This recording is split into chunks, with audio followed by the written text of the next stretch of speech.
Bismillah ar-Rahman ar-Rahim. To my elders, my youngers, and of course to my fellow youth, Assalamu alaikum. My name is Brother Muhammad Ali, and I will be your host and moderator on behalf of the Mahdi Youth Society for our discussion tonight, Abolishing Racial Injustice. Over the past 2 weeks, many of us have witnessed the response to the unjust murder of George Floyd. We have witnessed the outcry of people in forms of protests, petitions, and charities. Today, we take a step in the right direction to learn from our esteemed scholars to ensure we are taking appropriate measures to help eradicate racial injustice that is deeply rooted in Western society. Today, we are joined by Maulana Syed Asad Jafri, Shaykh Usama Abdulghani, and Shaykh Husayn Mekki. I'd personally like to thank all three of them for taking time out of their busy schedules for speaking with us tonight. Without further delay, we have quite a lengthy program. I'd like to get it underway with the recitation of the Holy Quran. I'd like to pass it on to Brother Zain Jafri for the recitation and the English translation, inshallah. To Brother Zain, please. Sallallahu ala Muhammad wa ali Muhammad. Allahumma salli ala Muhammad wa ali Muhammad. أعوذ بالله من الشيطان الرجيم. بسم الله الرحمن الرحيم. وإن ربك لهو العزيز الرحيم. وإذ نادى ربك موسى أن ائت القوم الظالمين قوم فرعون ألا يتقون قال رب إني أخاف أن يكذبون ويضيق صدري ولا ينطلق لساني فارسل إلى هارون ولهم علي ذنب فأخاف أن يقتلون قال كلا فاذهبا بآياتنا إنا معكم مستمعون فأتي فرعون فقولا إنا رسول رب العالمين أن أرسل معنا بني إسرائيل قال ألم نربك فينا وليدا ولبثت فينا من عمرك سنين وفعلت فعلتك التي فعلت وأنت من الكافرين قال فعلتها إذا وأنا من الضالين ففررت منكم لما خفتكم فوهب لي ربي حكما وجعلني من المرسلين وتلك نعمة تمنها علي أن عبدت بني إسرائيل قال فرعون وما رب العالمين قال رب السماوات والأرض وما بينهما إن كنتم موقنين قال لمن حوله ألا تستمعون قال ربكم ورب آبائكم الأولين قال إن رسولكم الذي أرسل إليكم لمجنون قال رب المشرق والمغرب وما بينهما إن كنتم تعقلون صدق الله العلي العظيم.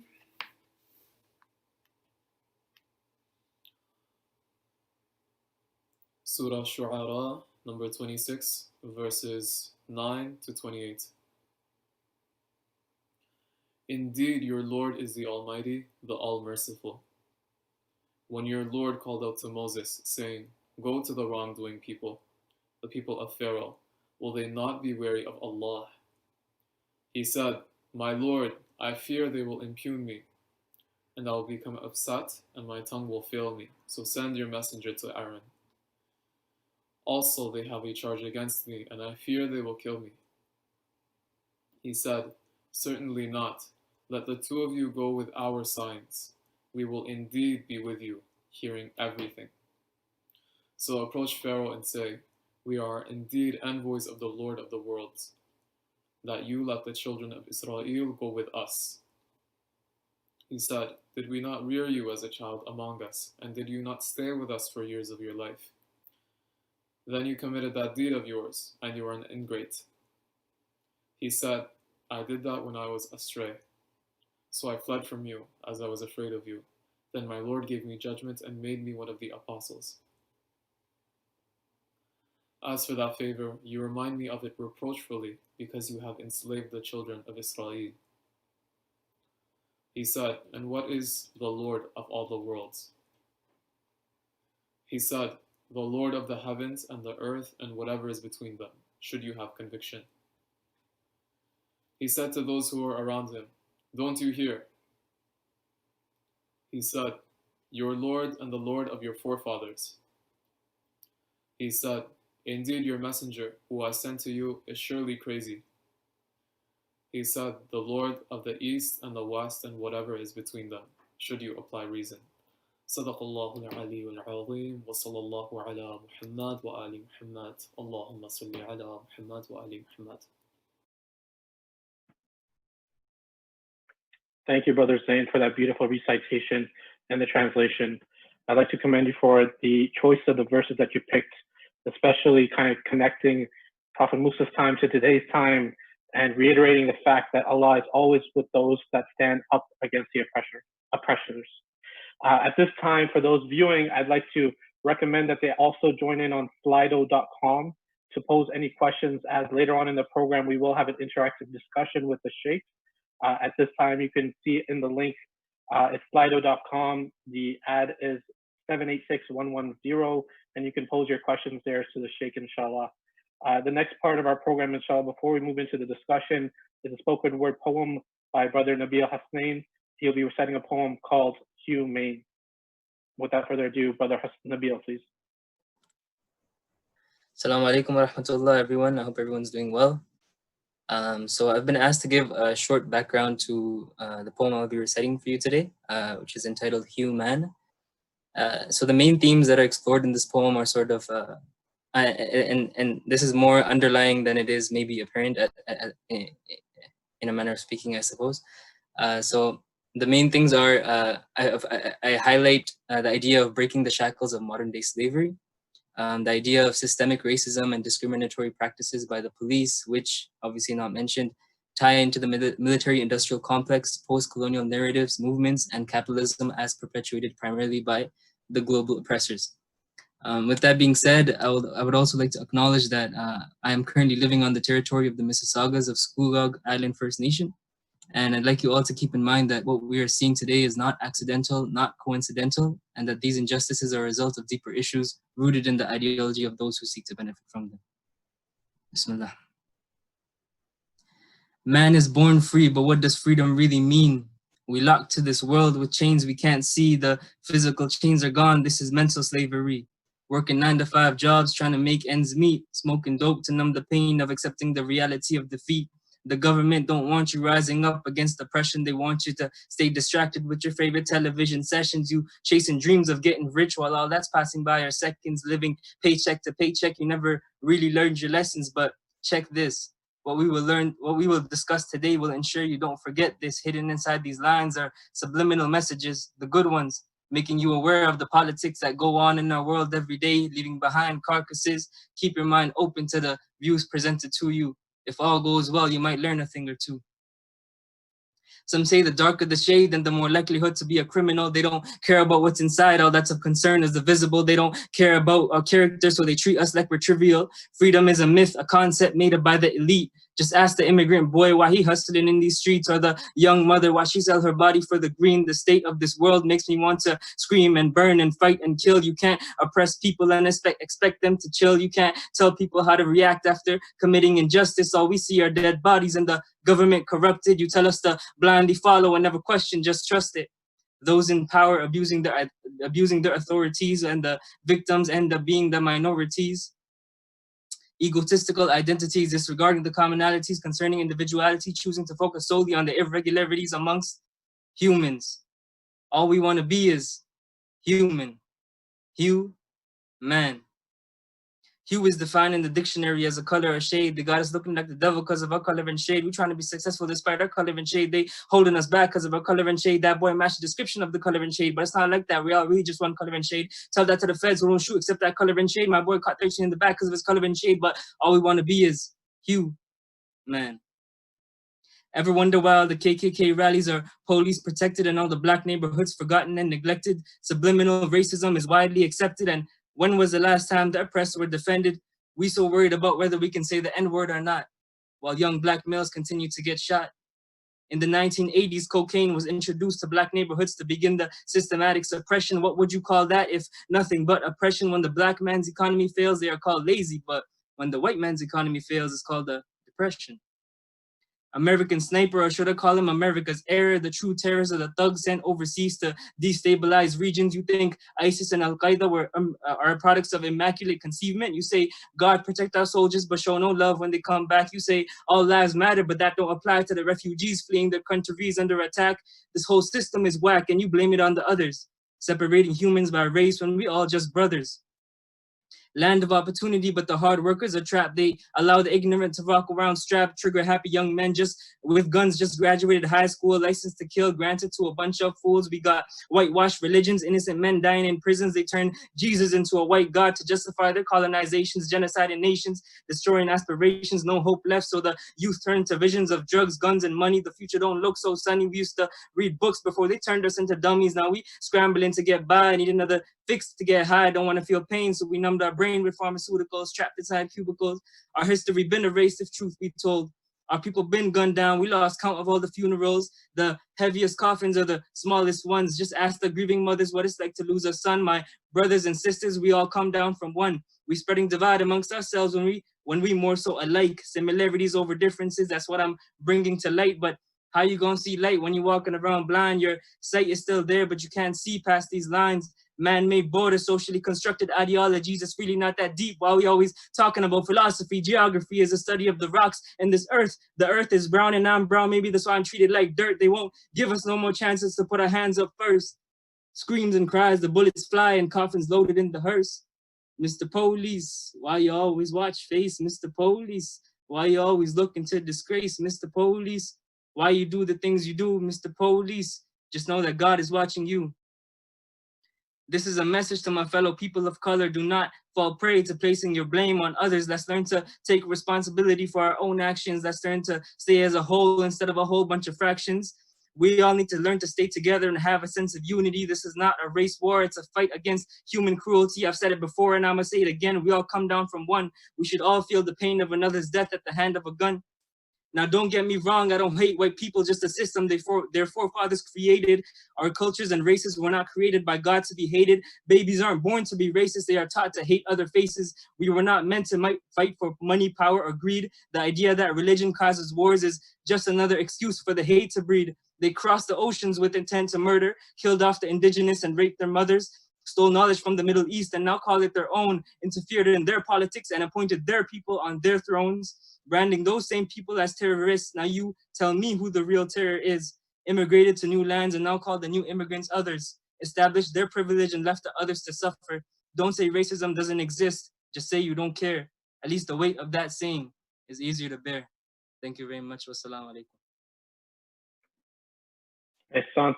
Jazakallah so much, Brother Nabeel, for your powerful words.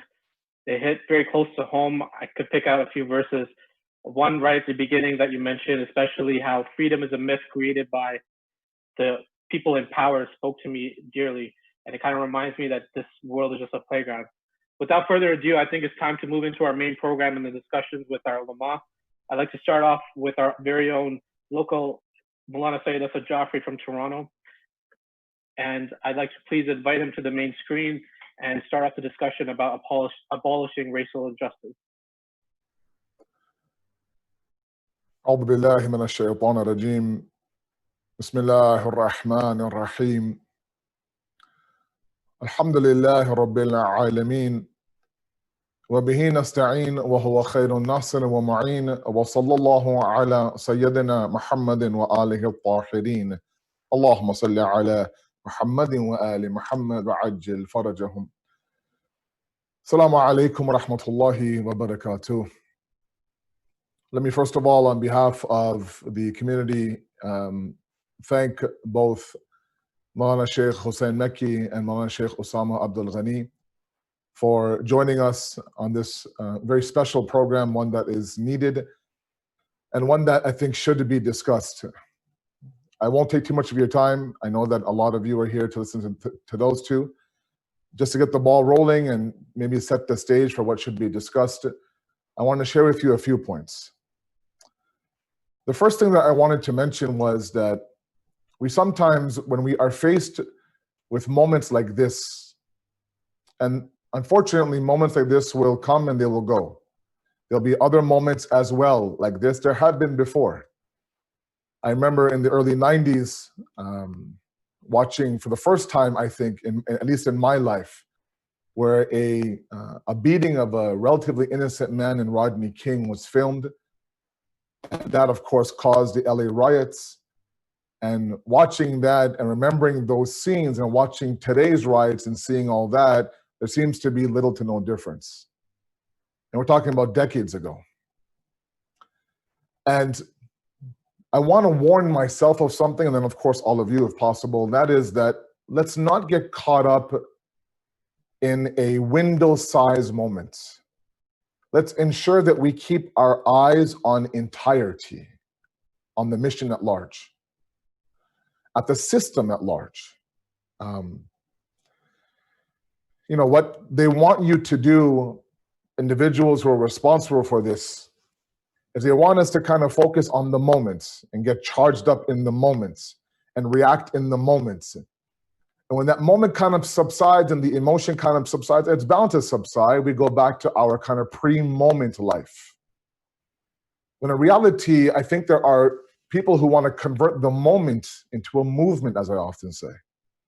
And that conversion from a moment to a movement requires us to look at the bigger system at large, the bigger picture at large, right? And this is where we have to adopt the sunnah and the seerah of Allah subhanahu wa ta'ala.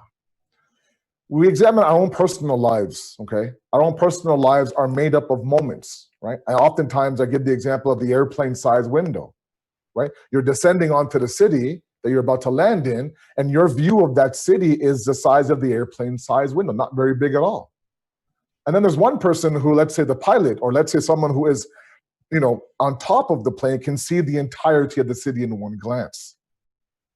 We live our life also, some of us at least, moment by moment by moment. Airplane size window by airplane size window by airplane size window. And in that small little vision that we have, we make decisions, we cut off ties, we sell our soul, we do all these things within that one moment, that one window. And Allah almost as if telling us, look, if you get through this window, you'll understand that there is an entirety that I'm trying to get you to go through. Right? So this one moment of hardship, one moment of struggle, one moment of difficulty is actually trying to train you sometimes for 6 windows down the road, when in order for you to tackle what that window has waiting for you, you must go through what this window right now you're going through. But we can't see that. We don't know what's going to happen tomorrow or next week. So what do? We submit to the plan. الَّذِينَ يُؤْمِنُونَ بِالْغَيْبِ, right? There are those, the muttaqi, who believe in the unseen, that unseen could be God's plan for us.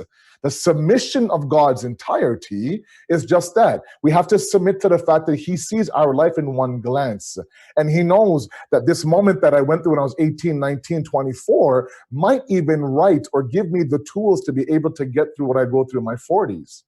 The life of the Holy Prophet, for example, the mission at large was enormous. He was Khatmin Nabuwat, right? He was a seal of prophethood. At the age of 40 now, taking on this monumental task to complete the deen for one man in that era with those Arabs was nothing short of a huge task. And many historians have said it, had the Prophet not gone through what he went through when he was younger, being an orphan, losing Abu Talib, all those different things that he went through, maybe he wouldn't have the strength and the courage to go through what he went through post 40 years old. And had he just looked at that one moment that he lost his mother or lost his father as the airplane-sized window, he would have wrapped things up and says, you know what, it's over. And so my point is that George Floyd is a moment. Rodney King is a moment. What gets lost in the moment is the movement. What gets lost in those little, tiny little moments, and in no way am I, downplaying what happened to George Floyd. I watched that video once and never again. I couldn't watch the video again. But let's not get caught up in the idea that we're after chopping off this branch and that branch and this branch and that branch. That branch is gone bad and that branch is weak, and we ignore the roots. Right. Same idea. That's what they want us to do. They want us to kind of focus on Sheikh Zakzaki's in one area, and then, for example, ISIS is in one area, Iran is in one area, and they're all kind of like puzzle pieces that are separate. They don't make sense by themselves, but you put it together and the puzzle now takes form and you see the actual picture of the entire movement. But that only happens when you connect the dots. Like, I've read my fair share these past few weeks. I'm sure all of you have analysis and TV shows and tweets and Instagram posts about what people are saying out there. And, there are some people who just don't understand. And in fact, they're actually going towards the character of someone like George Floyd. It has nothing to do with the man's character. It's just another moment in a system that has been, from day number one, created to give the African American community or a lack of the African American community moments that other people don't have. Now, a lot of people like to compare their moments of racism to the movement down south. And, let's be very clear here, right? I belong to an immigrant family. My father migrated in the 70s from Asia. But the one difference between the African American community, at least on US soil, and other ethnic minorities is that no other ethnic minority arrived on US soil as slaves. No other ethnic minority arrived chained up involuntarily and then worked for free for 200 plus decades. Or 200 plus decades. Okay. And on top of that, when they did finally, release or give freedom to the slaves, the African slaves in 1863, I think the date was, they gave them nothing to continue their life on. You think about those people who come from Europe. Those people that were coming from Europe, they had land in the US waiting for them in the West, in the Midwest, and other areas of the country. Meaning what? That, look, we want you to come to the US, migrate now, set up shop, and we'll give you a running start. We'll give you that land, we'll give you this resource, we'll give you this opportunity. But to the African American who was just freed from slavery, they were given nothing. So their freedom was their freedom to what? To famine. Their freedom was their freedom to struggle to simply make ends meet. And then they're told, you know what? Pull up your bootstraps, right? That's the famous line. Pull up your bootstraps like all of us do. Work hard, and you'll get where we get to. The tragedy is that you're asking a man to pull up his bootstraps who don't even own a pair of boots himself. And that's the system that we're dealing with. And George Floyd is an airplane-sized window to a system that we have to understand. So, and that's why when we say all lives matter, it drives a lot of us insane, because it's not about every other life. It's about this system that was geared towards the African American community. Now, why is it A lot of people have debated, why is it? Why is it only the black people that have been targeted in the US? Why is this only about the African American community? What about others? We all struggled, we all came here. Part of it is the fact that, yes, when you did come here, there's a red carpet waiting for you. So now, not only are you dragging these people from Africa over here and causing them to work, inhumane hours and efforts, then when you finally free them, you give them nothing. On top of that, you create a stigma with the color of their skin. A stigma that lasts today. A stigma we see sometimes in our communities, in our everyday communities. And we're not talking about only white Caucasian communities. We're talking about my own South Asian community, other communities of other ethnicities. Right? If an African American was to walk into my masjid, there would be some people who would feel uncomfortable, who'd watch that man throughout the entire program. Go up and question him very indirectly, where you're from. Basically, what are you doing here? What do you want from us? And those things have to change. And that's why, we talk about uncomfortable conversations. Now, we have to be a little bit patient when it comes to our elders in that immigrant community. But I think now it's high time that we kind of have that conversation with our elders, with our parents, with our uncles. Because you know what, these little words you use, these little things that you refer to as people of color, let's say, this word and that word, and as much as they don't mean, and it's not malicious, of course, but it's become so common and so everyday to them that they have no problem using such words that for us is blasphemous. So I want us to look at it as a rooftop view, not an airplane size window. And understand there's a system here. And you look at the prophets, and may God bless Zain for choosing those verses of Nabi Musa and Fir'aun. Nabi Musa had nothing to do with the individual of Fir'aun. He was after destroying Fir'auniyat. Right? We don't talk about an individual, we talk about the system of Zionism. We don't talk about one individual, we talk about to break down the system. When you break down the system, those who cling to the system will automatically fall one by one. We don't need to take names and pinpoint this person, talk about this person's character. No, as long as a system is there, those who are on the system are going to be people who will flourish.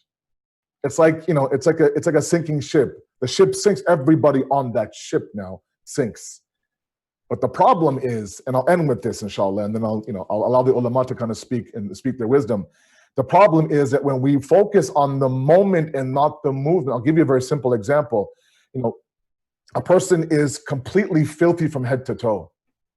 Every ounce. Playing, let's say, working hard outside, let's say, for example, painting, let's say, for example, and he goes in the bathroom and he spends half an hour making sure his nails are clean. His nails are clean. Make sure you clean those nails, Okay, comes out, look at my nails, they're sparkling, but 98% of the body now is still dirty. Hey man, great nails, but what about everything else? Yeah, we spoke about George Floyd, we got out there, we might even defund a few people, get a few cops arrested, but what about the rest of the system? What happens when those nails are clean? We move to the hands, the fingers, eventually the body, or say, oh, you know what, hey, we cleaned the nails, we're good, let's move on to pre-George Floyd.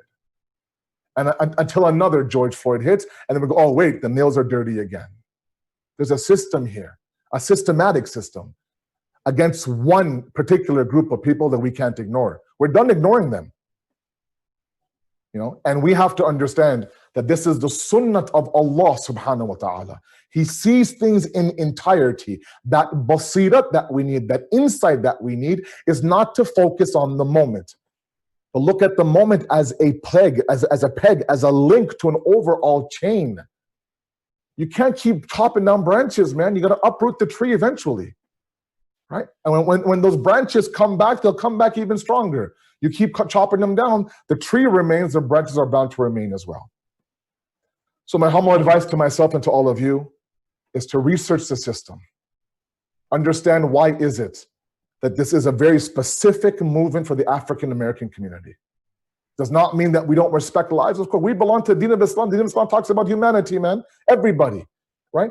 The Prophet says, Inna akramakum indallahi atqakum. The Quran says it very openly. If you want any distinction, any elitist status, nothing to do with your shu'ub or your qaba'il, your nations or your tribes. It is your God consciousness, right?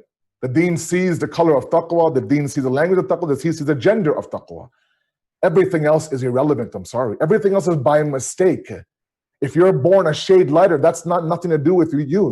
That's by mistake. Right? That's because you had lighter shade parents. If you really want to work towards being someone who's elite in society, let's be individuals who are God conscious. Okay? Understand the movement. Don't get caught up in the moments. Uproot the roots. Don't focus just on the branches, inshallah. We ask you, Allah subhanahu wa ta'ala, to accept our qaleel efforts, to make us understand that this is all a prelude now to the ultimate battle of justice with Imam and Zamana. Give us that opportunity to stand beside the Imam, inshallah. These are small little tests for us to see, can we stand beside that Imam in his monumental global battle against justice, inshallah. Thank you very much. Wassalamu alaikum wa rahmatullahi wa barakatuh. Thank you so much, Maulana Asad Jafri. Couldn't have said it better myself. I thank you for kicking off the discussion. I want to keep the ball rolling and invite our next speaker, inshallah, all the way from Denver, Colorado. Someone that's actually had their own personal experience with police brutality, and I'd like, with his permission, if he'd be willing to share those experiences, I'd like to pass the screen on to Shaykh Husayn Mekki. Bismillah, Shaykh. Bismillah ar-Rahman ar-Rahim. وبه نستعين وأفضل الصلاة والسلام على أشرف الأنبياء والمرسلين حبيب قلوبنا والشفيع ذنوبنا وطبيب نفوسنا أبي القاسم المصطفى محمد وعلى أهل بيته الطيبين الطاهرين المعصومين ولعنة الله على أعدائهم أجمعين إلى قيام يوم الدين. رب اشرح لي صدري ويسر لي أمري واحلل عقدة من لساني يفقهوا قولي. Assalamu alaikum, everyone. I do want to just take 1 minute or 1 moment and thank Syed Asad Jafri for his leadership, initiative, and participation of ulama, Shaykh Usama being here. Also, particularly the words that were said, please, let's reflect when we hear these things, reflect deeply. I encourage people to please take notes, don't let listening to Majlis be something that becomes, or listening to lectures becomes something that's just a passing kind of hobby or thing that we do. Please take notes always when listening. These are it takes some people a lifetime to gather, what was just explained to you in, 10 minutes or so. Okay, so jumping right into, I wanted to just share my experiences. Hopefully this helps to open some eyes or make some things a little bit more clear. What I do want to mention before I start, though, is as you're listening to these events that I'm telling you about, there's a couple things to keep in mind. Number one, I'm telling you about one event. I'm telling you about one singular event that transpired that I dealt with personally. One of many events, okay? That's number one. Number two, many people, or many of you are listening, you know me, you may have not known any of these things. So I want you to think about why is that, okay? Why didn't you know any of these details? Number three, when you're listening to this happened, that happened, at every junction, at every part, I want you to be listening, very much with a reflective mind, inquisitive mind, and ask yourself about what enabled such a thing to be, what enabled this part to happen, what enabled this to happen, what enabled that to happen at each part. And so that we don't focus only on what happened, but the deep-rooted reasons of why it happened, which lead us to understand the system and how it may be changed, reformed, or ultimately dismantled. I used to work in a mall, and the mall, I was closing, get in my car, and the mall area was about good 30-40 minute drive from this area called Cheltenham, just right in near North Philly. And I'm going down to where my apartment was at the time in Southwest Philly. Long day, open to close. Get in my car, I'm heading home. Kind of routine, nothing special. Wearing my clothes that have my, you know, whatever the store logo on it.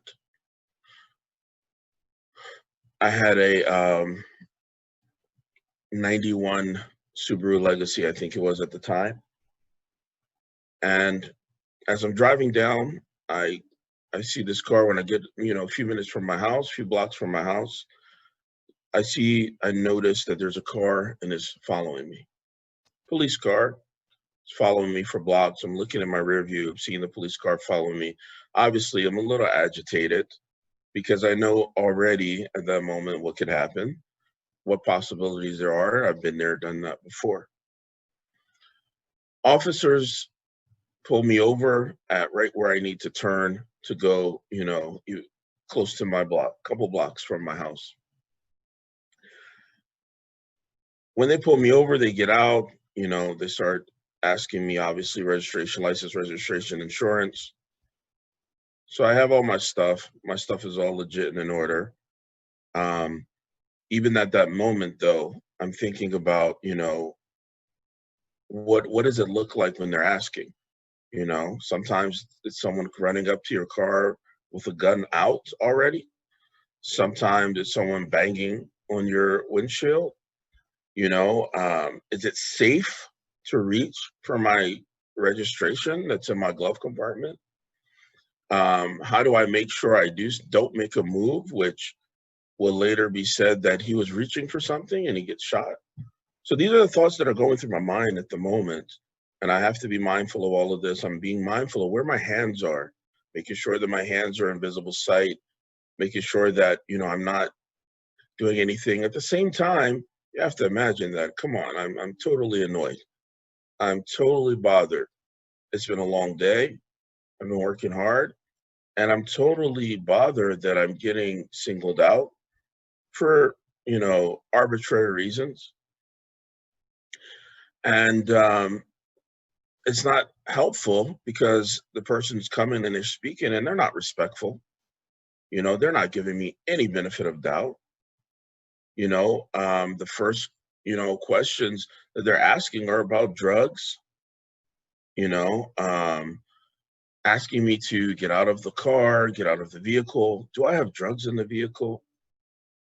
And I'm telling them, like, you know, I'm wearing my work clothes. Like, I literally just came off from where I literally just clocked out. I'm driving home. Like, when would that even take place, hypothetically? And it's like, no matter what you say, you're already the bad guy and we don't believe you. You're up to something. So let's just figure out what that is. And then it's, you know, and if you're young, especially, you know, you're angry about these things. You're angry about this mistreatment. You're resistant as a natural, you know, reaction. You're resistant to the what the heck? How come I can be treated like this? Even though you know it's coming, it doesn't make it any more welcome. Even though you know that this is what the system has to offer, it doesn't make it any easier. So I'm handing over the things, license, registration, all of that. That still doesn't matter. Get out of the car. Now I'm out of the car. Flashlights everywhere. Flashlights all in your eyes. You know, anything that you would normally consider rude and disrespectful, you felt like that was all there. You know, you're basically guilty until proven innocent. And when they started to get me out of the car, you know, to search my car, they decide they're going to handcuff me. I'm very upset and I'm young and I'm asking them, what are you doing? Why are you doing this? And those questions are being ignored. almost as if it's like, you should know that you're wrong, and we're going to find that out eventually. So you need to just go along with the program. So as I'm trying to ask, and you have big guys in wearing the uniform grabbing you and trying to contort your arms and force you into, your arms being behind your back. I'm not a weak guy. In fact, they start one of the people comes as other cars and other officers are pulling up, in cowardly fashion, where there's, 6 or 7 cars on the scene to deal with someone about a traffic signal, or I'm sorry, not a traffic signal, your turning signal. And so when they're all pulling me and grabbing me, and I keep saying, what did I do? What is wrong? Why are you doing this? I gave you my license. I gave you my things. And it's nothing being ignored. It's just getting more forceful. And I'm resisting that, I didn't grow up with my mom was a Black Panther, a revolutionary. If you know about, her story, she talks about a little bit, and it's a video online somewhere, but the revolution of the Islamic Republic of Iran and how Imam Khomeini stood up to the bully was something, her experiences with, she grew up, even her experiences as a child with police mistreatment. All of that, it was someone standing up to the bully and speaking justice. That one of the things that really resonated with her. Not the words, just the teachings of the Ahlul Bayt, but the practical action of what that looked like. And so we grew up with this mentality, and it's not going to be easy. I didn't grow up with turn the other cheek and just accept if someone wants to brutalize you, that, that's going to be okay. So I'm holding my own, to the point where 4 or 5 officers that are holding me and grabbing me and tried to contort my arms. One of them said he must be on drugs because he's too strong. And then they literally pull out the mace, and that's when they start to mace me in the eyes. And obviously your eyes are burning. It's a miserable feeling. And they throw you on the ground. They handcuff me. And after that point of searching my car and obviously not finding anything, and they took me to the police station. I'm sorry, first I had to go to the hospital for them to flush my eyes out, so that, I don't end up blind, because they emptied a can of mace out, on me. Then I'm going to, the police station, and then there's a whole nother aspect that begins when you enter into the, as a possible criminal in this system. There's a whole nother process that begins. That leads up to your court. That leads up to, you being in the system. That leads up to a ton of legal fees, if you can afford them or if you can't afford them. And in this particular case, that was a time when that was not possible. And I had, I didn't have any good legal defense. If you know anything about public defenders, the people that are free to defend you, they have like 10,000 cases. They may barely know anything about you. They may not care, and the only thing that was maybe between me and spending some time in jail was that the breathalyzer test was very clear. It was just, everything was 0. There was nothing, there was nothing at all of evidence for them to prove that I had done anything, that this drugs that they just made up out of the blue, that had any bearing at all. But it still wasn't enough for them to argue in court that I still should be in jail. This is where it gets really bizarre. It still wasn't enough for the police officer to come in a court and say that, well, he resisted arrest, because you should just bend over, just turn the other cheek. You should just accept whatever we want to do to you. And you should not be resistant. And if you're resistant, then you did something wrong. You didn't let us beat you easily. That was his argument. That was the police officer's argument, was that I was resisting. And the judge said, well, you can't have resisting arrest just as a charge by itself. Like, what did the person do? This was not even the first time that this was something approach that they tried. So, and I'll go in, more detail, but that in a nutshell. And I hope that you paid attention to those points that I mentioned before I started. Alhamdulillah, in that particular case, the case was dismissed. But even that, when you dismiss something, that doesn't mean it's expunged. That doesn't mean that your name doesn't come up along with some things and some systems. It doesn't mean that it doesn't affect all of your time and energy and your life and your worry and your concern about what's going to happen on that day and those given moments. The next time when someone stops you and maybe they see your name in a system and they feel that much more comfortable that they can mess with you. So it's a lot, and I like to, I think I went over my time, but I'd like to leave you with one thought that's very interesting and what speaks to the idea of the systematic oppression, and that's what some words of Malcolm X, where he says, and it's really priceless. It says that there's more police in Black neighborhoods in America than anywhere else. Yet there's more crime in Black neighborhoods than anywhere else. So usually what's supposed to happen, if you have any logical mind and you follow, then if you have a lot of crime, you're supposed to be able to send in to those to protect and serve to help to alleviate, to prevent crime, reduce the crime. So how is it that there's more crime? The crime, there's a correlation between the crime and the police. And in his words, he says there's definitely, that means that the criminals and the police are in cahoots.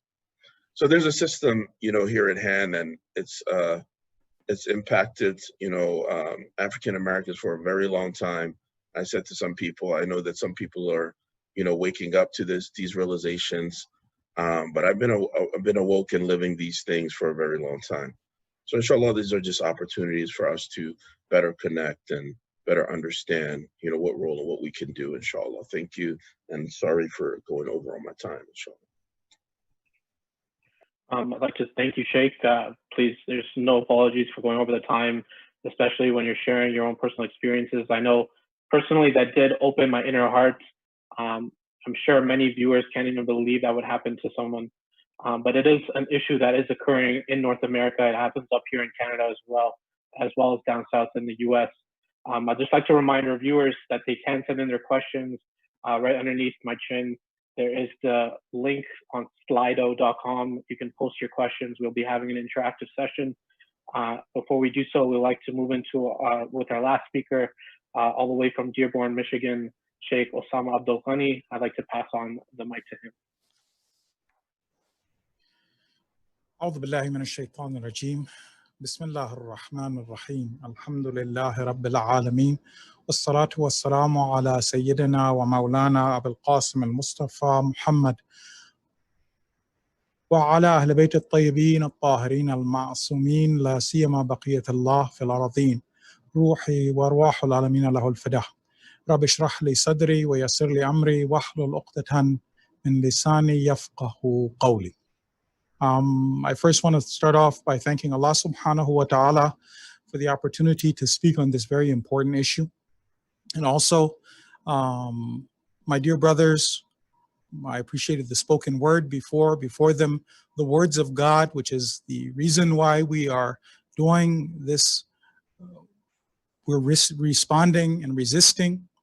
Imam Khomeini, who's kind of introduced all of this thought to us, and of course my dear brother Sayyid Asad Jafri, who spoke on this issue. It's important later, inshallah, when we get to the questions and the solutions, it's important that all of us recognize this and speak about this and never forget, as Sayyid Asad reminded us again and again, it's the system of Yazid, the system of Fir'aun. Yes, we're seeing police brutality, and now you're seeing what has happened to the African American community for 400 years. Now you're seeing homeless men get their eyes shot out. You're seeing reporters, foreign reporters be attacked. You're seeing men, women, let alone the African Americans. This is after the camera is on, after the pressure is on. You're seeing the gang mentality of the police when they shove a 75-year-old man down. After that, 2 of them are suspended without pay while they investigate. The other police members resign and then go to the courthouse in support of the individuals. And then from Florida, they say, we're hiring. There's a lot of points for us to look at in this story, and we can see ourselves as these various characters and then think about what will we have done and how do we learn and how do we allow, we'll never change the condition of a people until they change themselves. What would we have done if we were in those moments? Let's say we were the audience who watched for over 8 minutes as a man had his life taken from him. Would we have videotaped it? Would that have been our response? Let's say we were that Asian American, the one who was the police officer, who was indifferent and didn't stop his buddies. There's a lot of lessons. I feel it's less likely for us as Muslims, and my focus is the idea of getting ready for the Imam of the time. I feel like it's less likely for us Muslims to be the officer, the killer cop who had his knee on the man's neck. I want to talk about another incident that happened on the same day and then see if we can use this to behave ourselves or to better ourselves. I'm starting with myself, of course, starting with myself. And that's the story, brothers and sisters, of Amy Cooper. So Amy Cooper is a white woman who, on the same day George Floyd was murdered, she had an altercation. All of these points are important. She had an altercation with an African-American man in a park. The park was for bird watching. So you were supposed to have your animals on a leash, your dog on a leash. She had her dog unleashed. He asked her politely to leash her dog, which was required by law. She declined to do this, and she got agitated. And when she got agitated, she made a threat. She said, I will call the cops and I will tell them that an African American man is threatening my life.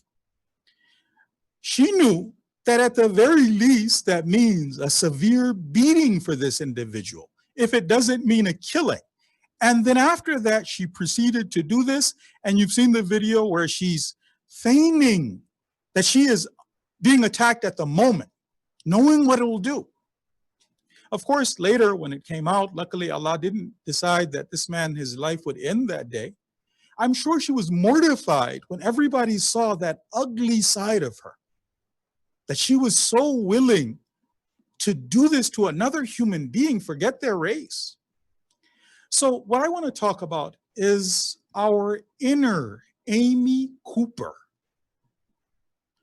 For us as believers, as we prepare for the return of the Imam, do we have any areas where we're above the law? Somebody could say, well, Allah says this. It could be the issue of race. I'm going to give examples.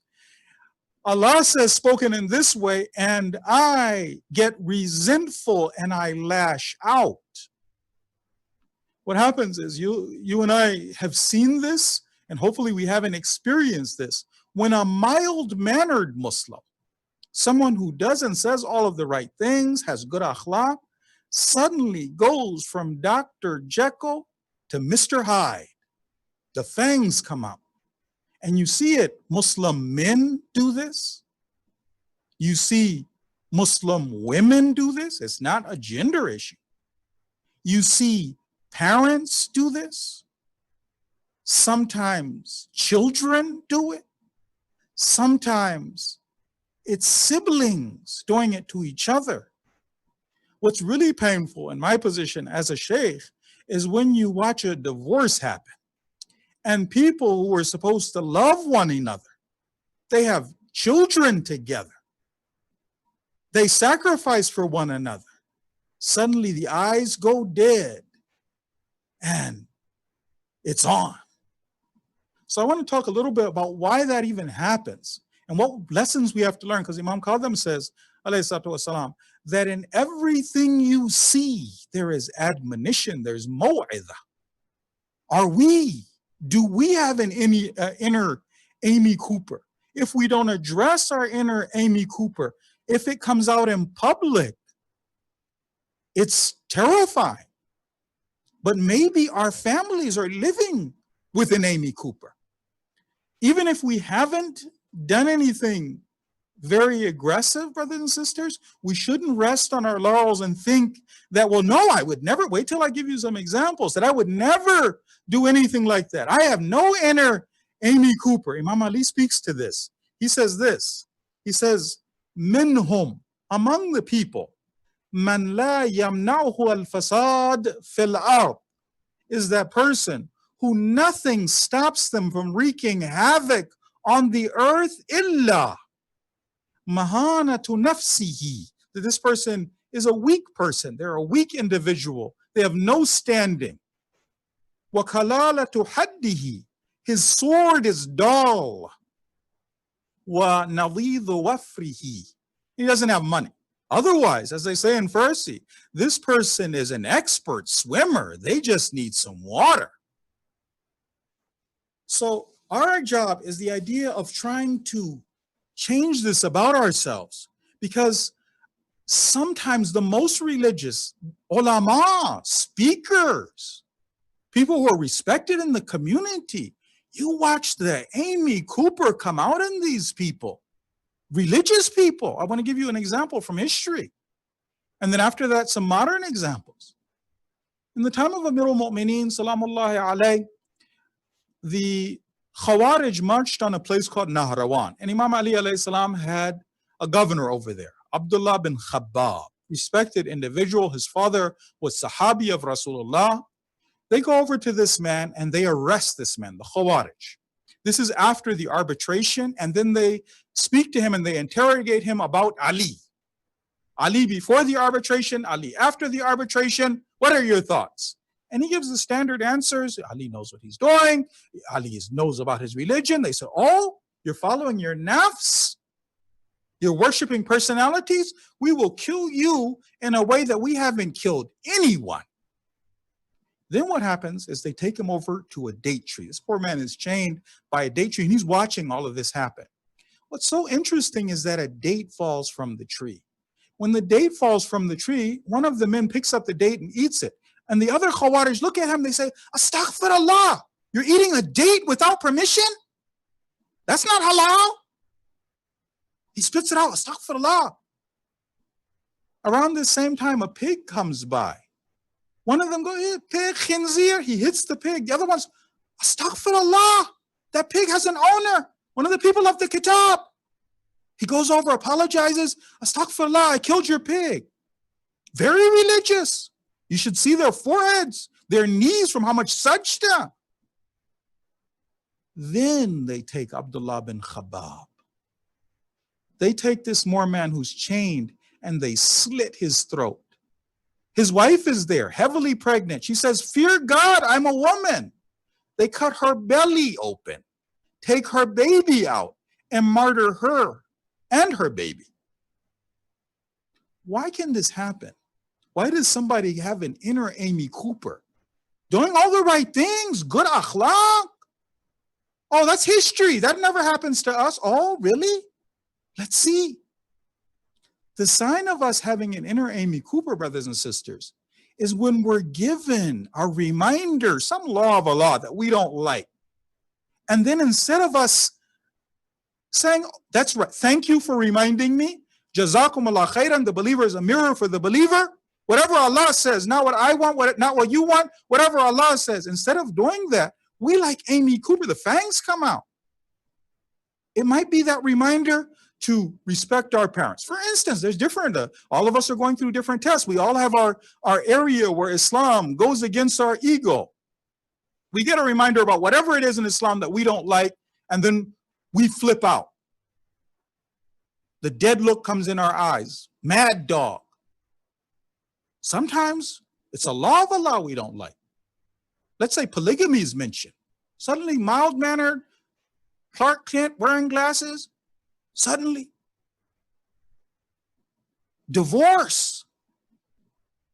In Islam, brothers and sisters, we can't take one another practicing Shia Muslims who submit to the law of Allah. You can't take them to court. The Quran speaks, Surah 4, verse number 60. Alam tara illa alladhina yaz'umuna annahum amanu Do you not see those who think, who claim, they think they believe, fake Muslims? What are these people? يريدون أن يتحاكموا إلى الطاغوت. They want to go to the taghut for their laws. وَقَدْ أُمِرُوا أَن يَكْفُرُوا. And they've been commanded, God said, to do kufr to the taghut. Now, get lawyered up. Race. Some people, oh, I want to get married, this, that, and the other. And then suddenly, now somebody comes over, and we've all heard the hadith. Someone approaches you, you're pleased with their deen and akhlaq, فَزَوِّجُوا. Suddenly that hadith goes out the window. Where in Islam does it say a Sayyid must marry a Sayyidah? Where in Islam does it say the person has to be from my preferred race? Because some of us have preferred races. Are we indifferent like that cop? Are we vicious? Why does this happen? What happens, brothers and sisters, is that you and I, sometimes the basis of our Islam is not submission. Imam Ali says that al-Islam huwa taslim. Islam is submission. We don't get to pick and choose in Islam. Once God has spoken, that's it. The Quran says, Surah Baqarah, verse number 85, أَفَتُؤْمِنُونَ بِبَعْضِ الْكِتَابِ. Do you believe in part of the book? وَتَكْفُرُونَ بِبَعْضِ. You do kufr to the other part? The first sin, brothers and sisters, the original sin that Allah talks about, why does this even happen? The original sin was arrogance. Imam al-Muta'assibin, the first racist, was Shaitan. What led him to be racist? Arrogant. What does he say in the Quran? Conversation happens. God asks him, why didn't you prostrate when I commanded you to? Listen how he doesn't even answer God's question. What does he say? قَالَ أَنَا خَيْرٌ مِّنْ. I am better than he is. Allah is the one who has kibriya. Allah is the one who's arrogant. He fights Allah with the mantle of kibr. I exist. Ana. I have a reason. I think this. The mu'min doesn't have an opinion. Whatever God says. How are we supposed to be? There's a real test. There are three conditions in order for us to have faith. The first one is intellectual conviction. The second one is the idea that Iman means obedience. And the third one is that you and I don't pick and choose with Islam. Otherwise, according to Quran, we're not mu'mineen. Quran now. Surah 4, verse number 65. God, this is the only time in the Quran God uses this language. Fala wa rabbik. No, by your Lord. La yu'minun. They do not believe. La iman. La yu'minun. They do not believe. Hatta yuhakkimuka fima shajara bainahum. Until they make you, Rasulullah, a judge in those disputes. Not what I want, not what you want, whatever God says. After that, the attitude is important. ثُمَّ لَا يَجِدُوا فِي أَنفُسِهِمْ حَرَجًا مِمَّا قَضَيْتَ. Once you've decided, they don't have any haraj. There's no difficulty. There's no dissent. وَيُسَلِّمُ تَسْلِيمًا. And they submit a thorough submitting. Yusallimu taslima. God spoke. End of story. So as we prepare for the coming of the Imam, brothers and sisters, and Allah wanted this issue of George Floyd and systemic racism to be brought out for us to address our flaws, our communities, on racism, on other than racism, on the roots, not the fruit. We have to get better. All of us, started from all of us, we have to get better. The Prophet has told us in the hadith, Man istawa yawmahu fahuwa maghboon. The person whose 2 days are similar has been cheated. The believers have to use this incident, learn from this incident, and then inshallah be better. Islam is not a buffet. We don't get to pick and choose, whatever God says. Jazakumullah khairan. Wassalamu alaikum wa rahmatullah. Jazakallah, Shaykh. Thank you so much for those wise words. At this time, before we move into the interactive question and answer portion of the program, we'll be showing a short video on behalf of my society titled Standing Up, the Need to Stand Against Oppression. And I'd like to remind our viewers that they can send in their questions to slido.com. And please, If you can, like and subscribe to the channel for My Society. We'll be posting more videos throughout the rest of the year, inshallah.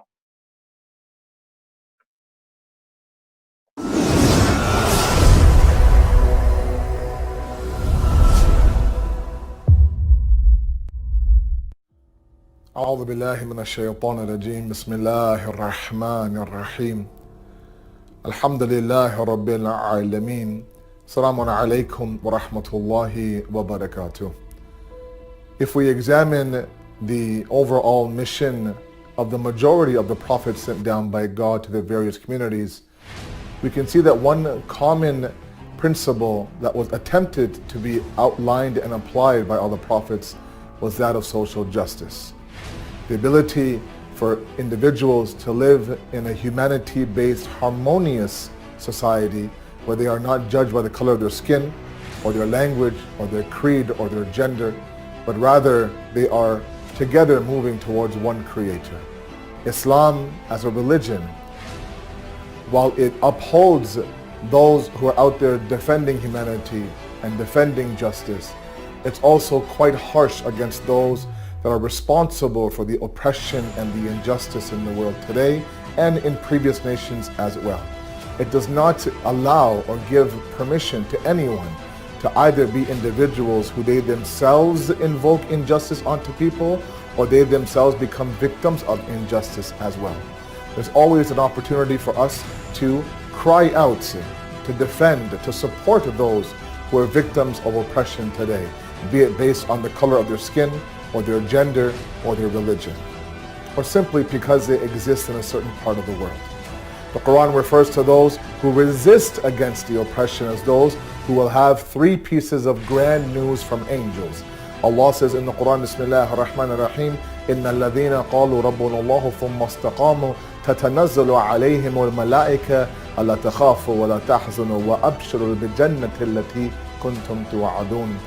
That for those who say that our Lord is Allah and they do istiqamat, they stand on the path, they resist any sort of oppression, they don't bend or break or apologize, the angels will be sent down to them, telling them don't grieve and don't fear and take heaven as good news. So we ask you, Allah, to give us that tawfiq to cry out for the oppressed and to stand up against the oppressor in the hopes that we establish a society of humanity based on values and principles and morals that will further progress the society towards success. Thank you very much. Wassalamu alaikum wa rahmatullahi wa barakatuh.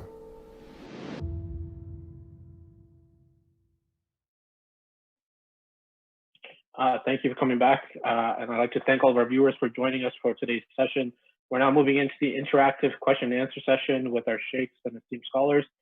Kind of like, I feel like I'm on a sports program now. I'm like ESPN. We're going to start off the program. I'm going to kick it off with the tough question, actually. Inshallah, I'll be directing the question towards Shaykh Mekki. You spoke about your own kind of experience, and now we kind of want to define what is racism and what we're actually up against today in the system that is established already in the Western society. Yeah. So there's a couple of things to really highlight. Two main things that I want to highlight about that.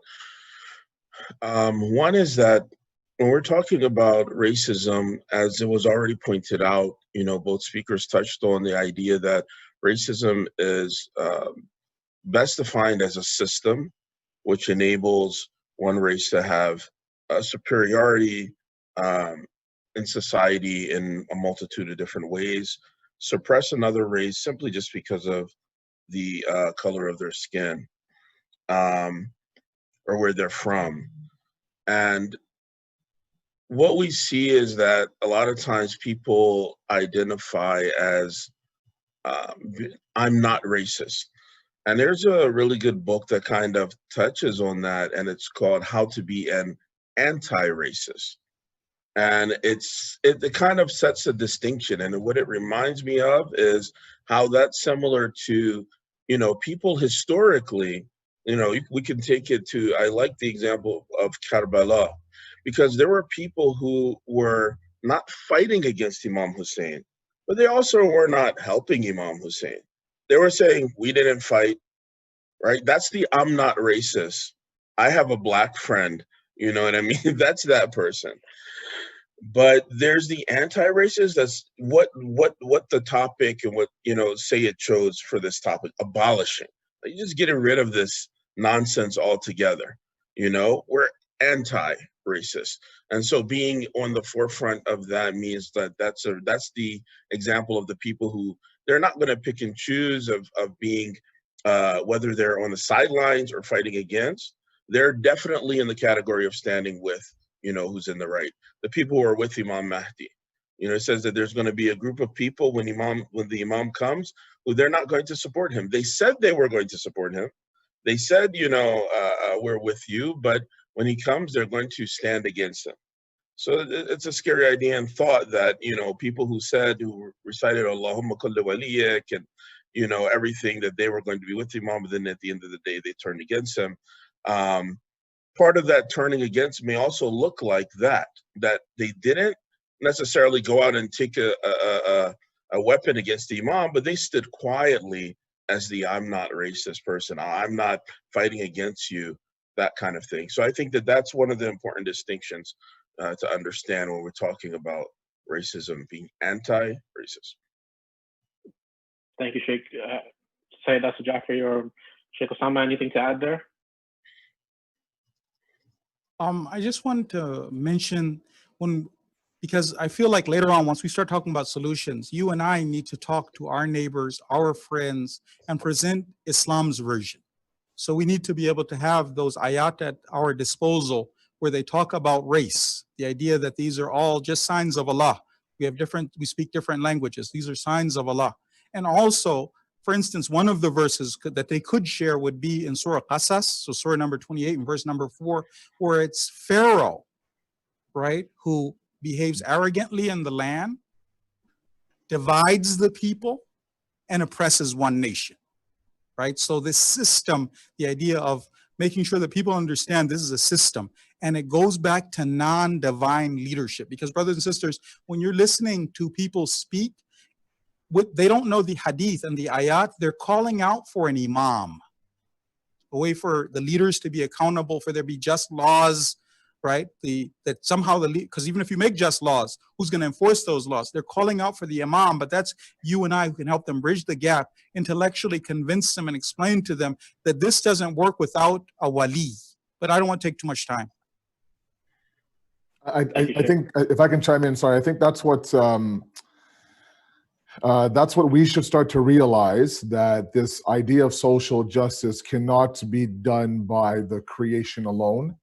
We are fallible beings, and that those fallacies inside of us will rear its ugly head either by us exposing the Amy Cooper, as Sheikh Usama said, or with our inbuilt prejudice, or we need that divine hujjat, that divine proof to ultimately get to where we want to get to.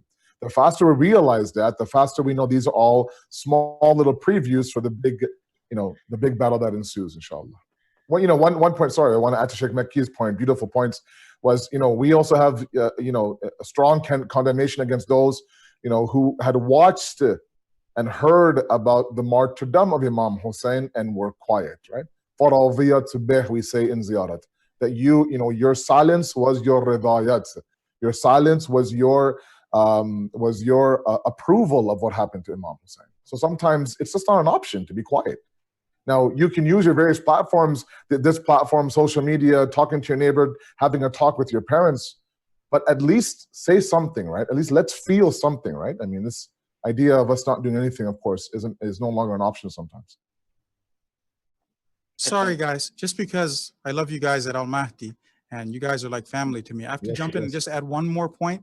And that would be that when we're offering people a solution, offer them the final solution, the imam, and explain how that works. Also offer them a practical solution in the dunya. When people ask you what the role is of the wali faqih, you explain to them that we have our ultimate solution, which is the coming of the imam. We also have a way of implementing these laws, the leadership of taqwa, the leadership of knowledge. It's a way of bridging the gap, of explaining we have an alternative now, and we're working towards the coming of the imam. Excellent.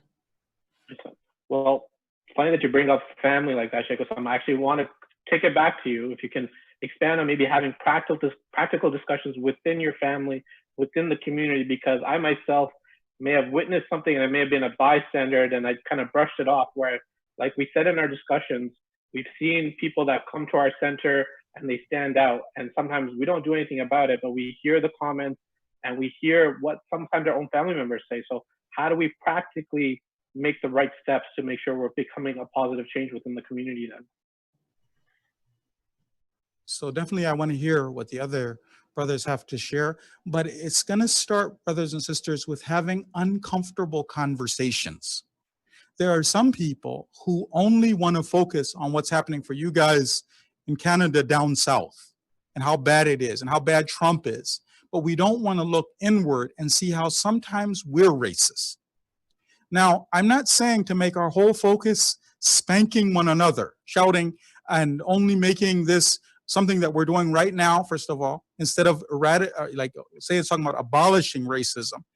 It's not something that's going to happen with one seminar right now. This is something that has to become one of the things that we talk about over time. Too much of a good thing also isn't a good thing. To only go over right now, overkill, and then let's not even touch it. People are like, they're just turned off from the whole issue. Rather, time to time, just waking the Muslims up, explaining to the Muslims what has Islam said. So that's one of the jobs of the school ulama, but I feel this is more a question now of what we can do. These uncomfortable conversations need to happen. We need to go over and explain to people. So what happens is some people get so turned off at hearing that there is racism within the Muslims and they feel attacked and they want to only focus on the Taghut and what they're doing. And it's right for us to focus on the Taghut and what they're doing, but it is dismissive of those who suffered from racism within the Muslim community. And it exists in every community. Like this is like the elephant in the room. Amongst Muslims are racist to one another. Yes, they're racist to black folk, Muslim or not Muslim, but they're also racist to one another. So just sweeping it under the rug, we don't have this conversation, everything is on the other, then the people just feel like, well, you're not relevant. I mean, people are experiencing these things. So being willing to admit, yes, there were flaws, it's not okay, and then being an agent for change. And part of being an agent for change is not allowing racist discussions to happen and supporting those who are standing against it. For instance, someone wants to marry someone outside of their race. There's one time when they get shunned, they get punished, the pressure is on them. Another time we say, well, that's what Islam says, right? And again, I don't want us to come off as self-righteous, kind of like, for those of you who've seen the Swedish climate change girl, where she's angry and shouting and we're talking down, but just like humbly sharing our opinion, speaking, discussing, what does Islam say? Why is this holding the coming of the Imam from happening? So I would see if we could do it in that way, uncomfortable conversations, allowing a discussion like this to not just be something that's a blitzkrieg, we do it right now, overkill, speech, and then never again, because people are just like tired of it. But the idea that, yes, this is a problem within the community, and also addressing another issue of self-hate. So what happens is, and I shared this in another platform, the reason why many of us Muslims, we look down on black people or those who we consider less, because I've seen myself where these Muslims were of a Pakistani origin, and there was another sister who was Khoja, and she was dark-skinned. And the Muslim who was lighter-skinned, Pakistani, turned to the Khoja sister, or just talking about the Khoja sister, and said, yeah, she's a Bangladeshi. So he's being racist to her because she's darker than he is, and he looks closer to the master. Why does it happen? And it happened amongst black folk, by the way, also. Amongst black people, there's the paper bag test, right? If you're closer to the paper bag, if you've got straighter hair, a smaller nose, thinner lips, you look more like the master, then you like yourself and you talk mercilessly to those who are black. You would watch two black people who are very dark. You know, you're so black, and then why does this self-hate happen? Why are we as Muslims subjected to this? It's an important conversation for us to have to understand why this even happens. So I'll give you an example of what happened in Iran. This is, the enemy uses us hating ourselves as a reason to colonialize us. So in Iran, there's a madrasa called Madrasa Rifah. The Minister of Education had a session. In the session, this is in the time of the Shah, There was an American official in town. They invited the American official, and the Minister of Education is running this session. He himself is arranging the chairs. He wants to get everything perfect. He makes sure there's enough chairs for the guests, and he considers himself a guest. His mistake was that he forgot to have a chair for the American official's dog. So the American official had his dog on the chair, and the students who were watching the ceremony watched as the Minister of Education stands and the dog sits. So what happens is the tyrant made us feel hate of ourselves. They've pushed us away from Islamic teachings. We value Western education more than we should. Instead of it being innama akramakum indallah, that you're the best of you in the eyes of Allah is the one who has the most taqwa. Instead of it being that, no, it's my money, my job, my material values.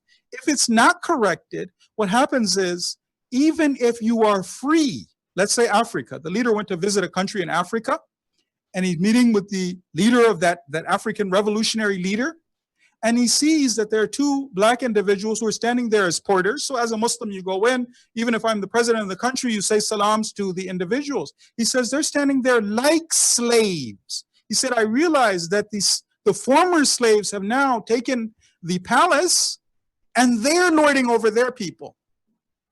Who did this? Why? Is it just a color? Is it just white people? What about Japanese people? What about Italians before? What about Pharaoh, who is from Egypt?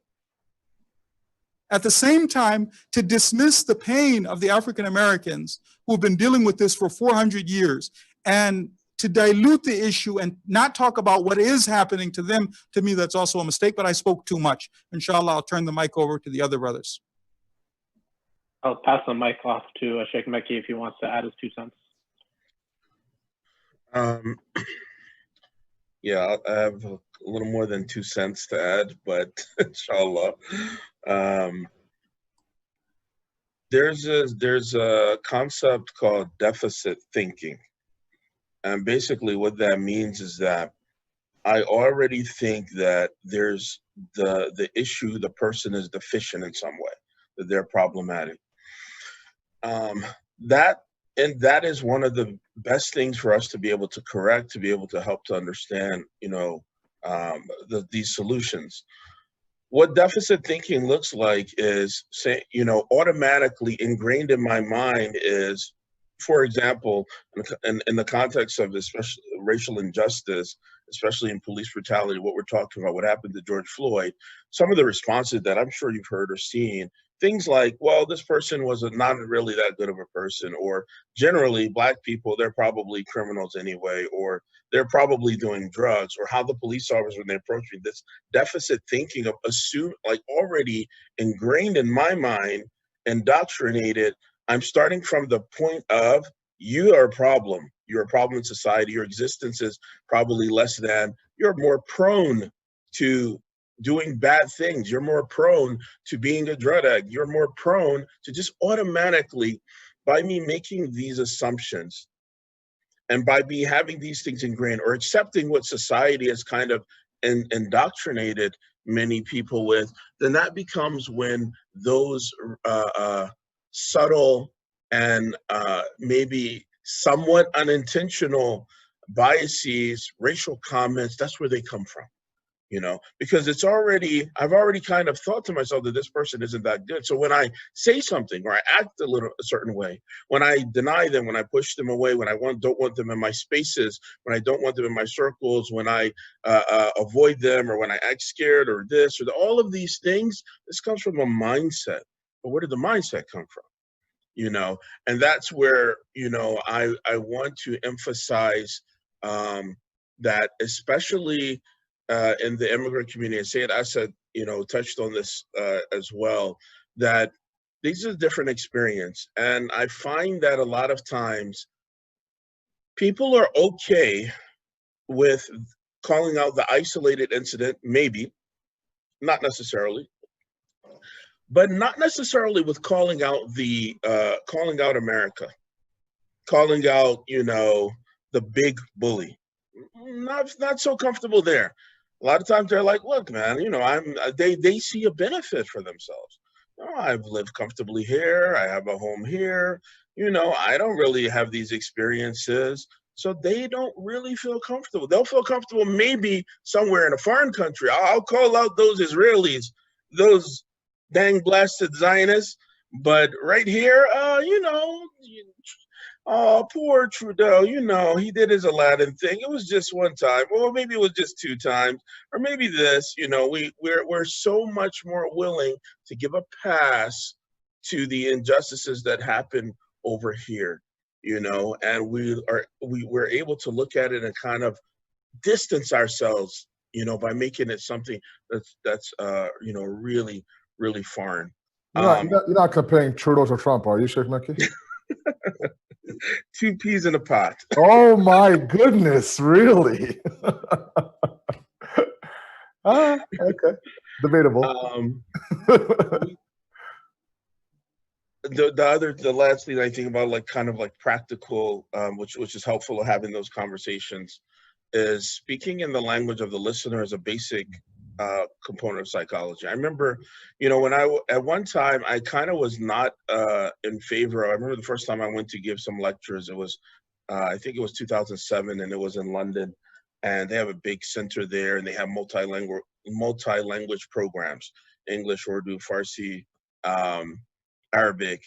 And I was not really a big fan of that because of what I saw it happening over the course of me being there. For example, during the Muharram, I was in the English circle, and I never saw people from any of those other circles, so I can imagine that over the course of time, what I noticed was that people go to these centers for years, and because they're in this isolated bubble, they don't need to interact with any other mu'mineen and believers. That creates problems in and of itself. Islam is so, interconnected, and the bonds are spiritual bonds of brotherhood. And when those are missing and we start focus on just the cultural bonds, then we miss out on the biggest and most powerful thing that can give strength to humanity. 2 billion people, if they're connected on spiritual bonds, then there's nothing that can stop them. But if they're connected only on their language and on their culture, on their colors, then they're so isolated. They're just a whole bunch of little pockets. So I was encouraging, and I was really a proponent of saying that no, these things don't need to exist in this way. There should be more. There should be English programs where people have to, based on that, come together, and also they're in this land where the programs are in English. And then I kind of changed my mind somewhat to the idea that while that is definitely one solution, I think that it doesn't necessarily neglect that there's value in people hearing about that message in their own language. Maybe they came here and they never connected. They never learned English well, or whatever the case may be. They never learned the English well, then they never learned the culture of society. And so they have this thinking of whatever they had, back home, for example. How valuable would it be if someone came in Urdu, and instead of just doing a traditional spiel, it's Muharram, I'm going to give you the traditional thing.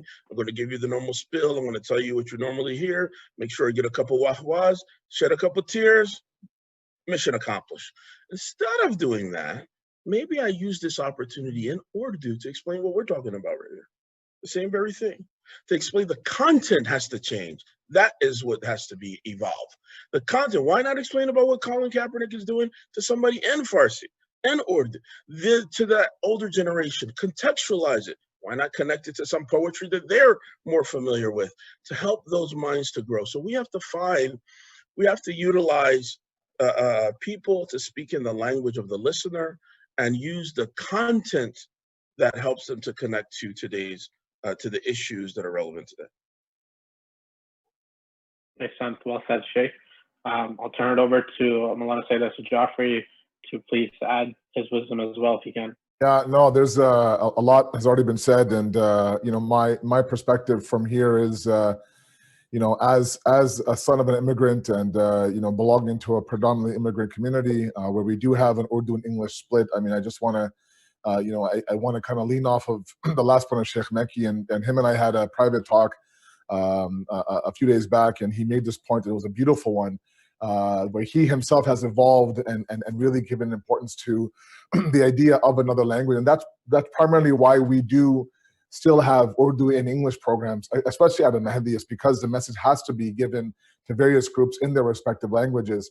And I find it, just from personal experience with myself and the Urdu alim there at Mahdi, is, when the message is universal in the various languages, the ripple effect is far greater, right? And that actually allows for the talk to begin at home with your parents, talking about the fact that, look, these remarks that you use, these words that you use, albeit, as passing, maybe innocent jokes, those things are no longer tolerant anymore, right? You cannot just simply refer to somebody, or describing somebody who has, let's say, a common name in our community, and put the tone of their skin before that, so the person knows I'm talking about that person, right? Those things are no longer, they're no longer acceptable, right? And it's up to us a little bit to have that initial, as Sheikh Usama said, uncomfortable conversation. And, my experience that, you do it enough and they get it, right? Even when this whole pandemic hit, a lot of our immigrant parents thought, this is, it's nothing, it's just a flu, blah, blah, blah. With enough research, enough discussion from the kids and from the younger ones, now it's to the point where the elders are being actually, they're being, they're having a little bit more of a precaution. They're not leaving their house, not allowing, this kind of things. So I do think that we need to have the uncomfortable conversations and, be very patient with them. No, it's not from a malicious intent. At the same time, they should be aware that these remarks here and there that are passing for you are actually, in this day and age, in any day and age really, should not be accepted. Jazakallah. Thank you, Maulana Zain Jafri. I think another question, this is kind of a personal touch. Based on what you said, I'm going to throw it back to you, Sabai. In terms of, in your discussion, you mentioned that this was a window moment and there's a bigger picture that we kind of need to analyze. At the same time, I've had discussions with my own friends where we say that this is more of a reaction rather than a proactive approach. So I'd like to kind of pose a question to all three of you, obviously, but I want to kind of build something that is sustained for me to actually look at the bigger picture. Maybe if you can provide some resources or tools that we can look into practically, that we mentioned, but something to deeply understand that the system here is eventually going to break, and we need to come up with a solution that's long lasting until the reappearance of our Imam, inshallah. It's a great question, a very long discussion, and ironically, very maybe by the grace of Allah, we just days ago commemorated the death anniversary of Imam Khomeini rahmatullah alayh. 31 years ago he passed away, and yet his teachings can be and should be applied today. That's how he saw his Jahan Bini, his worldview was so unique back then, and now the Rahbar, of course, has taken on that worldview. What we're seeing down south, no doubt, Muhammad Ali, it's a reaction for sure. But one thing that we are seeing that's a glaring empty hole is a lack of leadership in this whole movement, right? And we know that any successful revolution movement, quote unquote, has always been led properly. You look at, for example, the revolution of Iran and what they did, what they're able to do given that situation, and then go through a Saddam war of 8 years backed by the global community, to the point where, and this always amazes me, where, halfway through the war now, Saddam is saying, look, I'm ready for a ceasefire. Imam Khomeini says, no, we're going to do a ceasefire in my terms, right? Doesn't have weapons, doesn't have the people, doesn't have anything, but this ultimate yaqeen and certainty in the Imam of your time, in God himself, allowed that. And no, it's not perfect. Nothing truly is perfect without the Ma'soom. But, one thing that the Islamic movement, the Shia movement specifically, right, from the Prophet's Bi'that all the way through Ghadir to the Imam Zuhur to today's Maraji to the revolution, we've never been void of spiritual leadership. And that's part of the reason why we are in a position that we are in today. We have no business being in the position that we are in today. We were targeted, our libraries were burned, our ulama were killed, our poets, the academics, the cream of the crop were targeted, and yet we are not only sustaining, but we're thriving. And that's always a reflection of amazing leadership. And Imam Khomeini, 31 years ago, when it was unheard of in the Islamic world, he brought about that leadership. And I talked about this when we had our own private program and on Mahdi last Wednesday on the actual day of the anniversary. I said 3 components, and then I'll let the shuyukh chime in. Number 1 was he was a rational leader, he was a spiritual leader, he was a just leader, right? So rationality, spirituality, justice. These 3 have to occur in the leadership for the masses to follow, right? So not only are we seeing a lack of leadership in the entire BLM movement right now down south, I mean, one voice, one sort of movement, but even if you look at the White House, for example, there's no rationality there, there's definitely no spirituality there, and there is no justice there either, right? And then and we'll go through these moments and these reactions, you know, we'll rise up to the top and then settle down, rise until ultimately that, you know, when God's establishment and God's government then ultimately becomes established on this earth. So I'll pass it to Shaykh Usama, inshallah. I'm listening. I don't have anything right now to add. All right. Shaykh Mekki, do you have anything to add further? I think so. So, you know, one of the things which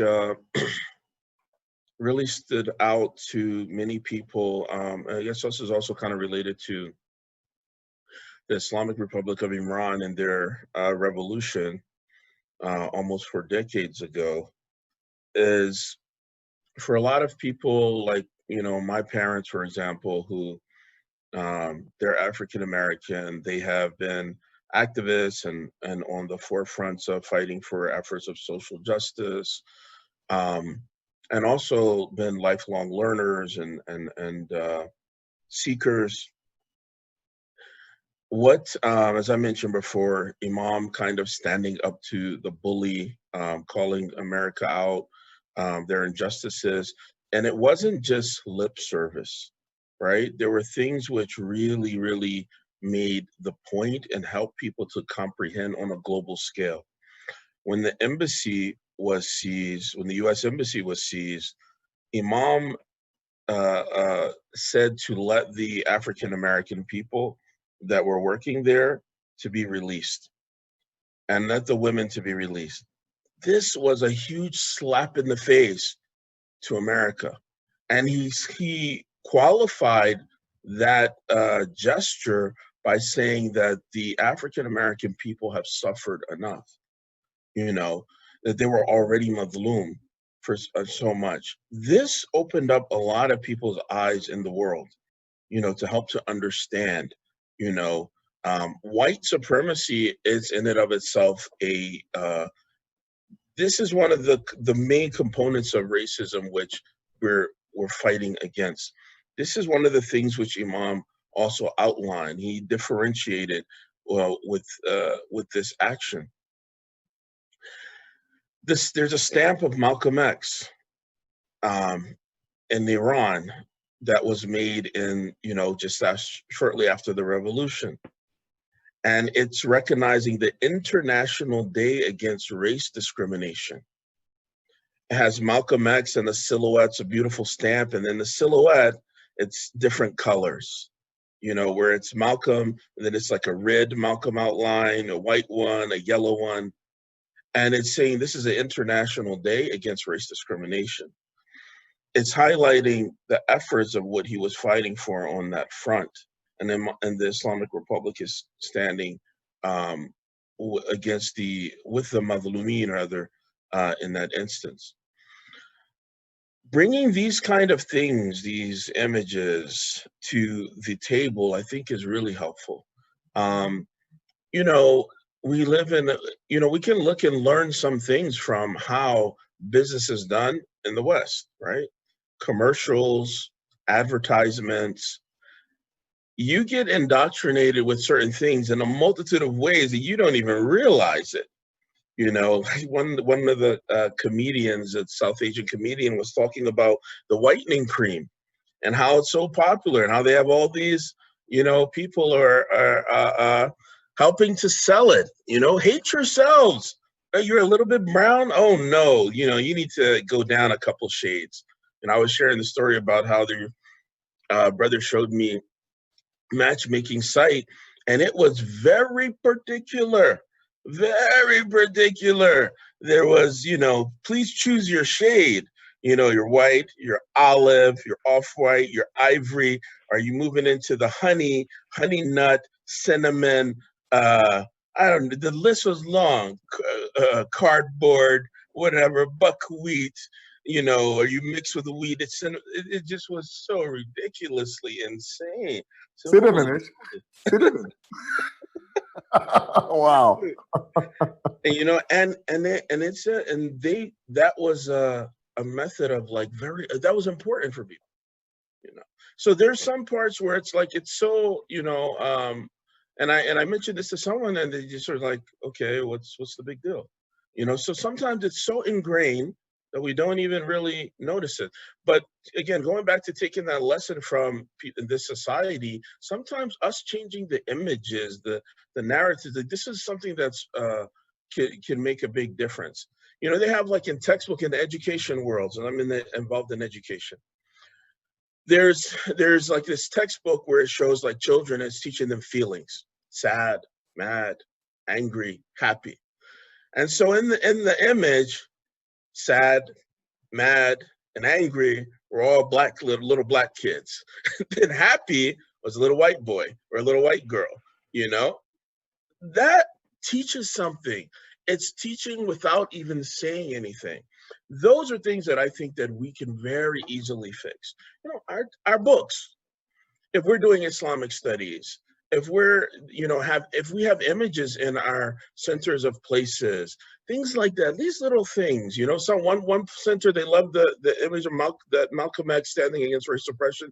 They blew it up, they put that on the wall as just changing these things that we subtly we don't even really notice, but they're everywhere, all around us. Asad, thank you so much, Shaykh. I hate to cut it off, but we're running short on time. Just to kind of wrap up the program, I'll give each of you about a minute or two if you want to give like a concluding remark. And then inshallah, we'll end the program with Dua Imam Zamana. I do want to thank each one of you for taking time out of your busy schedules. We really appreciate it here in the community.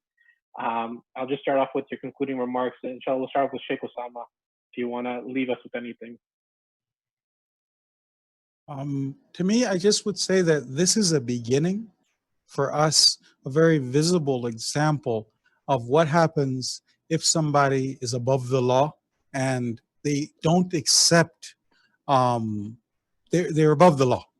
And so for us as believers, if our takeaway could be that we have this internal commitment, like Imam Ali, there's advice from Imam Ali. He says, when we're getting rid of arrogance, which we said is the original sin, he said this: accept the truth. Whenever he said humility, I searched for humility, and I found that it was nothing other than accepting the truth. And then he gave a command. He said, accept the truth.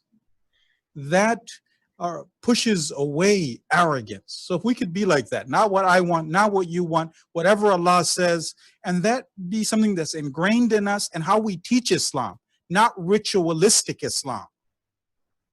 Whatever God says, God knows better. God's the leader. God, if we could take that, I feel like that would be a big practical step towards the coming of the Imam and eliminating issues like racism, which I said, it's one of the branches of the root of the system of the Taghut. And thank you. Jazakumullah khairan. Thank you, Shaykh Usama. I'll pass it to Shaykh Mekki if you have any closing remarks you'd like to share, please. Yeah, thank you. One, I like to think about one of the words of one of my teachers. They said, if you really want to get to that process, like for example, when people commit sin, a lot of times there's a justification process, and yeah, I'm not that bad. There are other people who are bad, or, they find some kind of way to, well, I only do it one time, or I only did this. There's a justification process that helps them to feel better about themselves. And one of the solutions is to see how ugly something is and to connect with the ugliness that makes you feel the shame and inability to really engage and to do and that commit that sin or to do that kind of wrong. And one of the things that Shaykh Usama highlighted many times, that this is this was one of Shaitan's biggest challenges, Iblis's challenges, and he failed, miserably, becoming Shaitan and the accursed one, La'in Rajim. I think if we start to look at racism as being a Shaitan, I think that is going to be a way for us to look at this differently. You want to be a shaitan? That's on you. You want to act like shaitan in this instance of marriage? That's on you. You want to be shaitan in the masjid? You becoming a part of shaitan's army. That thought and that idea might be so abhorrent and so disgusting that people want to step back and, hey, we're talking about there's going to be people in the Imam Zaman. There's going to be some people who are with the army of shaitan. Well, this is one of the things that army of shaitan looks like. I have 3 small points. Number 2 is I think that in our centers and masjids, we have to be definitely careful about making sure that us in a position of setting a establishment with laws and policies that we have in our center, that we don't have written or unwritten laws and policies which perpetuate oppression, injustice, especially racial injustice. Like someone, they said that we don't put this in our what do you call our board meeting minutes, or in our documented minutes, or in our whatever our documents, which is to say what our laws of our masjid are. But we have an unwritten policy where whatever race are not allowed to be on our board, or not going to be, or we're not going to allow that to happen. We're not going to let so-and-so come in and tell. These kind of policies, written or unwritten, we have to be abolishing these policies as well if they exist in our centers. And the last thing that I'll mention is sometimes there's this rhetoric of a few bad apples. I'm sure you've heard that, right? Where it's like, well, this one's a bad one. And so to a few bad apples, I say this: how many times do you get to be killed? How many times do you want to be killed? How many times does it take for us to feel like that's completely, absolutely unacceptable, right? It's one time, it's too many times. There was a place where they were saying that they put these laws in place, these reforms, which ironically, they also kind of pacify people from that movement sense, as Asad mentioned. Sometimes these laws, they make them feel like they accomplish something, but it's still the big picture that they actually lose sight from. But anyway, in these laws, it said that, there were going to be, that if an office, there was going to be like almost like no tolerance or things like that in terms of officer conduct. And the chief officer who's in the hearing for, passing this law said, but if that happens, then a lot of officers are going to get dismissed. And he was complaining about that. And the people were saying, well, great, that's exactly what we want. We're not trying to see how many times, how many people can get killed. So with responsibility comes a correlation of accountability. And that's not just for, the superficial version that exists in the system. That's something that we have to take for heart as Muslims, and seeing our responsibility and accountability as Muslims. Excellent. Jazakallah, thank you so much. And last word goes to you, Maulana Asad Jafri, if you want to add in anything. Just wanted to, my appreciation, my gratitude to both Shaykh Mekki and Shaykh Usama. You guys are my brothers. And, just like sharing a basketball court, I enjoyed sharing a panel with you as well. May Allah bless both of you and protect you both and your families. It just, watching all this, it's not just the US, right? We're watching globally. Like today I saw an image in the West Bank in Palestine of a mural of George Floyd, right? The walls in Syria, George Floyd, right? And it just goes to show you that, at the core of a human being is a need for justice.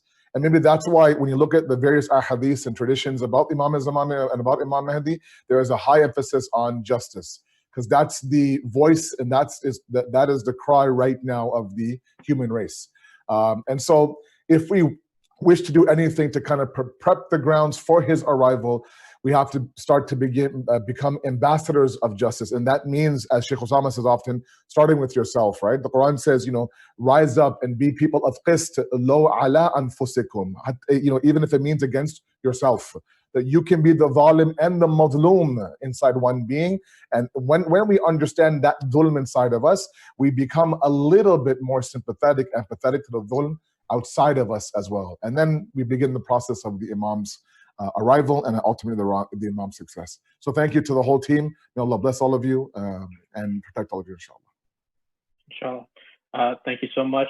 Again, thank you to Shaykh Usama, Shaykh Mekki, and Maulana Syed Asad Jafri. Personally, I miss you guys. It's still a pandemic. I hope you're staying safe. I'm praying for the health and safety of your families, inshallah. I'd like to thank everyone that tuned in today from around the world. Inshallah, like Shaykh Usama said, this is just the beginning. Hopefully we can have more discussions, videos, and panels.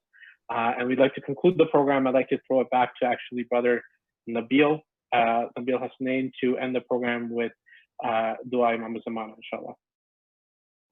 Personally, thank all of you, Shuyukh, for your words. And for those who are not aware, this prayer or this dua is a plead to God, to Allah, for the hastening of the reappearance of His Messiah, who will rid the world of injustice and make apparent the light of God on earth. Bismillah ar-Rahman ar-Rahim. Allahumma salli ala Muhammadin wa ali Muhammad. اللهم كل وليك الحجة ابن الحسن صلواتك عليه وعلى آبائه في هذه الساعة وفي كل ساعة وليا وحافظا وقائدا وناصرا ودليلا وعينا حتى تسكنه أرضك توعا وتمتعه فيها طويلا اللهم صل على محمد وآل محمد